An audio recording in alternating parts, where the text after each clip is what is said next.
तो भाई NXT पर बहुत कुछ हुआ।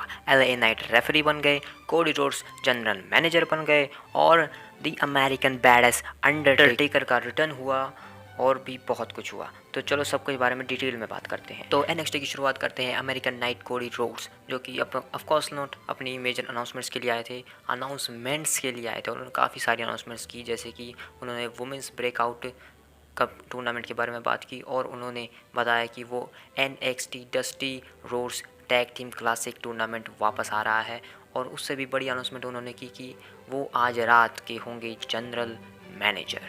और ये बात सुनकर वहाँ पर आ जाते हैं WWE चैम्पियन, जिनका नाम बड़ा अजीब सा है, मुझे तो लेना नहीं आ रहा है, ईजा पिज़ा पता नहीं क्या है, तो मैं इसे चैम्पियन ही कहूँगा। तो NXT चैम्पियन आते हैं और वो कोडी रोड्स की तारीफ़ करने लगते हैं कि तुम लोग यहाँ पर आए हो तो काफ़ी अच्छा है।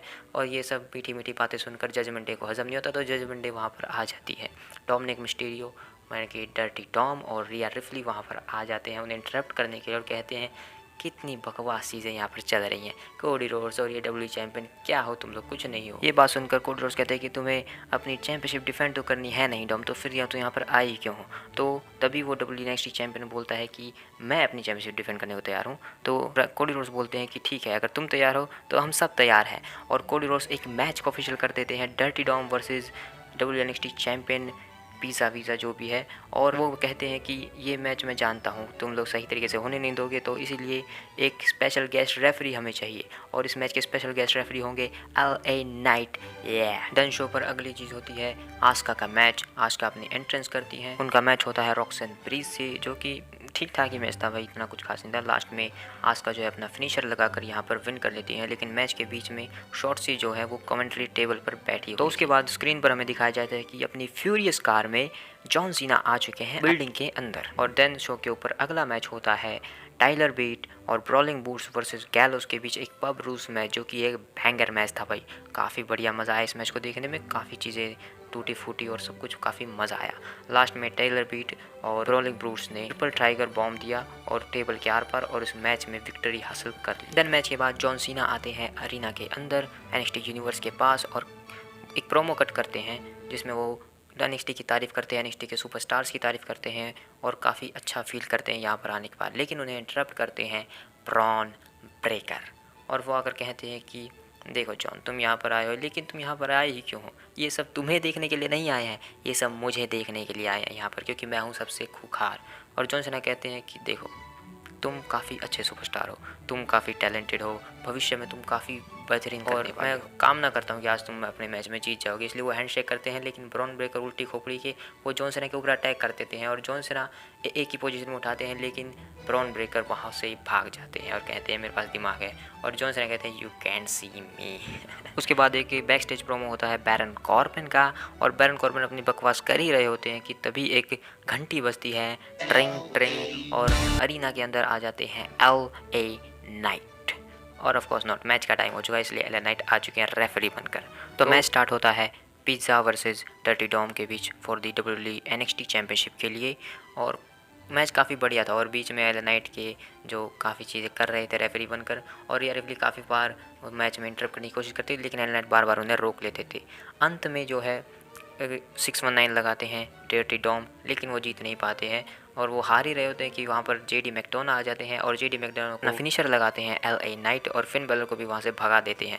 और रिया रिप्ली बेल्ट शॉट देने वाली होती हैं, लेकिन तभी वहाँ पर फॉर्मर नॉर्थ अमेरिकन चैंपियन आ जाते हैं और वो रिया रिप्ली को गोद में उठा लेते हैं, जिसके चलते मैच के अंदर जो है पिज़्ज़ा अपना फिनिशर लगाकर जीत जाते हैं और अपने अभी भी स्टिल रहते हैं NXT चैंपियन। देन उसके बाद बैरन कॉर्बिन आते हैं और वो NXT चैंपियन को कुछ कहने ही वाले होते हैं, लेकिन पीछे से T-bar आकर अटैक कर देते हैं और वो कहते हैं कि ये मेरा शिकार है बैरन कॉर्बिन, तुम ऐसे चले जाओ। देन उसके बाद बैक स्टेज की बात आती है, तो बैक स्टेज में जो है जॉन सीना कार्मेलो हेस से बात करते होते हैं, लेकिन तभी कार्मेलो हेस के दोस्त वहाँ पर आ जाते हैं और कार्मेलो हेस कहते हैं कि ये मेरा दोस्त है और जॉन सीना कहते हैं क्या तुम मुझे देख सकते हो, हम मजाक कर रहा हूँ मैं। तो फिर कार्मेलो हेस के दोस्त जॉन सीना से एक सवाल पूछते हैं कि तुम्हें कब पता चला था कि तुम्हारा टाइम आ चुका है, और जॉन सीना कहते हैं चलो बताता हूँ। देन उसके बाद जो है अपने हारे हुए डर्टी डॉम बैक स्टेज आते हैं और वो किसी इंसान से मिलते हैं और वो उन्हें डर्टी डॉम को तंग करने लगता है कि देखो तुम कैसे हार गए, तुम कैसे नॉर्थ अमेरिकन चैंपियन हो। और डर्टी डॉम कहते हैं कि तुम कौन हो, और सच मैं बता रहा हूँ मुझे भी नहीं पता ये कौन है। देन उसके बाद कैमरा जाता है ब्रॉन ब्रेकर के ऊपर, जो कि वो मैच के लिए तैयारी कर रहे होते हैं अपनी, और पॉल हेमन कहते हैं कि देखो मैं किसके पीछे खड़ा हूँ, ये है WWE का भविष्य, ये है अगले जाकर जो मेन इवेंट करेगा रेसलमेनियाज़ को। तुम जानते हो लोग मुझे वाइस मैन क्यों बुलाते हैं? क्योंकि मैं भूतकाल नहीं देखता हूँ, मैं देखता हूँ भविष्य। मैं भविष्य देखता हूँ और मैं देख रहा हूँ कि तुम हो अगले मेन इवेंटर, अगले रेसलमेनियाज़ को मेन इवेंट करने वाले। तुम हो डब्ल्यूडब्ल्यूई के सबसे बड़े सुपरस्टार, सबसे मोस्ट टैलेंटेड सुपरस्टार। और ब्रॉन ब्रेकर कहते हैं कि देखो, मुझे कोई फ़र्क नहीं पड़ता मेरे सामने कौन है, कार्मेलो हेयस है, जॉन सीना है, मैं सबको तोड़ दूंगा। और ये बात सुनकर पॉल हेमन मुस्कुराते हैं और कहते हैं call Roman Reigns.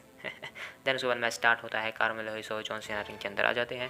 Bron Breakker भी पॉल हेमन के साथ रिंग के अंदर आ जाते हैं और फिर मैच स्टार्ट होता है। और मैच काफ़ी देर तक चलता है और काफ़ी ठीक ठाक मैच था और काफ़ी बढ़िया मैच था, देखने में मज़ा आता है। लेकिन एंड आते आते भाई जो है ब्रॉन ब्रेकर पगला जाते हैं और वो अपना वो जो उन्होंने लास्ट टाइम किया था कि वो सर फोड़ने वाले थे वो, और जॉन सीना आकर उसे इंटरप्ट करते कि नहीं तुम ये नहीं करोगे। और तभी वहाँ पर सोलो सिकोवा आ जाते हैं और जॉन सीना सोलो सिकोवा को मारकर वहाँ से भगा देते हैं। और इतने में मैच के बीच में ब्रॉन ब्रेकर के ऊपर लग जाता है कार्मेलो हेयस का फिनिशर और उसके बाद हो जाता है 1 2 3 और ब्रॉन ब्रेकर यहाँ पर हार जाते हैं। लेकिन भाई ब्रॉन ब्रेकर हार गए, लेकिन वो अपना बदला लेंगे। वो लगाते हैं एक स्पीयर और देन उसके बाद वो कहते हैं कि मैं हूँ सबसे बैडएस, सबसे खूंखार। और ऐसा कहते ही बजता है घंटा। आ जाते हैं द अमेरिकन बैडएस अंडरटेकर अपनी पुरानी अमेरिकन बैडएस वाली बाइक वाली एंट्रेंस करके आते हैं रिंग के अंदर और फिर वो बात करते हैं ब्रॉन ब्रेकर से। लेकिन ब्रॉन ब्रेकर कहते हैं कि देखो यहाँ पर कौन आया है, पुराना खूंखार आदमी, देखो तुम्हारे यहाँ पर कोई काम नहीं है। और तभी अंडरटेकर कहते हैं कि रुको रुको, देखो देखो मैं तुम्हें देखता हूँ काफ़ी सालों से और तुम हो काफ़ी टैलेंटेड, तुम हो काफ़ी खूंखार, लेकिन फ़िलहाल तुम नहीं हो खूंखार।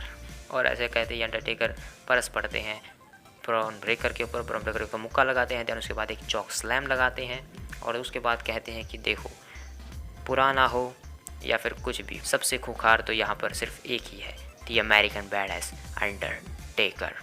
देन उसके बाद अंडरटेकर वहाँ से चले जाते हैं अमेरिकन बैडएस वाली एंट्रेंस से ही। तो भाई यही था आज का NXT और काफ़ी बवाल था भाई, काफ़ी मज़ा आया देख के। और भाई इसके अलावा मुझे नहीं पता कि तुम्हें अब कुछ शक करने की ज़रूरत है कि ब्रॉन ब्रेकर और कार्मेलो हेयस ही डब्ल्यू के फ्यूचर है और ये भाई काफ़ी बढ़िया होने वाले हैं। और इसी के बारे में मैंने एक वीडियो में बात की है जिसमें मैंने बताया कि रोमन रेंस को फ्यूचर में कौन कौन हरा सकता है, उसमें ब्रॉन ब्रेकर का नाम भी है, तो तुम्हें वो वीडियो ज़रूर देखनी चाहिए। उसमें मैंने थोड़ी बहुत स्टोरी भी बताई कि कैसे क्या हो सकता है, तो तुम्हें ज़रूर चेकआउट करनी चाहिए। बाय।